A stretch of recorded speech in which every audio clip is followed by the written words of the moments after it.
أعوذ بالله من الشيطان الرجيم. بسم الله الرحمن الرحيم. يا أيها النبي اتق الله ولا تطع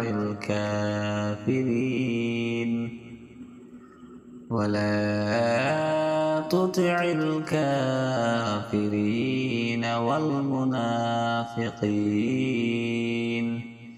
إن الله كان عليما حكيما. واتبع ما يوحى إليك من ربك إن الله كان بما تعملون خبيرا.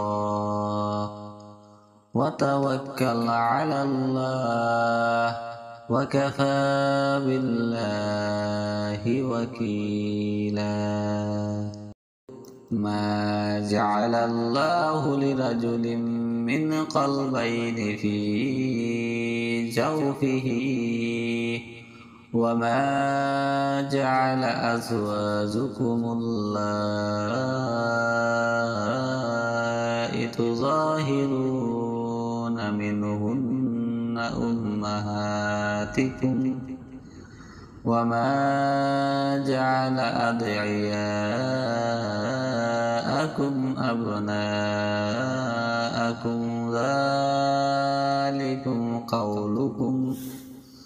ذلكم قولكم بأفواهكم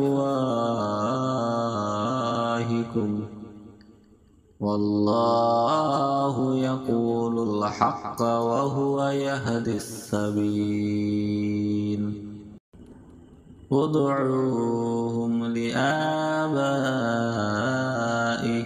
هو أقسط عند الله فإن لم تعلموا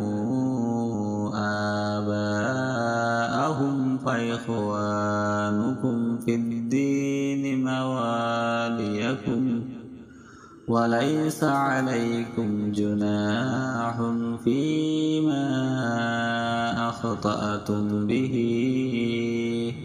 ولكن ما تعمدت قلوبكم وكان الله غفورا رحيما.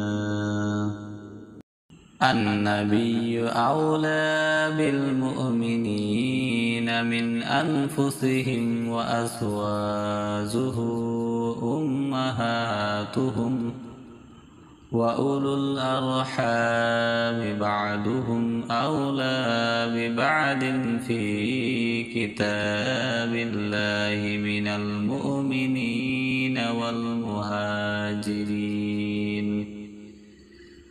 والمهاجرين إلا أن تفعلوا إلى أوليائكم معروفا كان ذلك في الكتاب مسطورا. وإذا أخذنا ميثاق النبيين ميثاقهم ومنك ومن نوح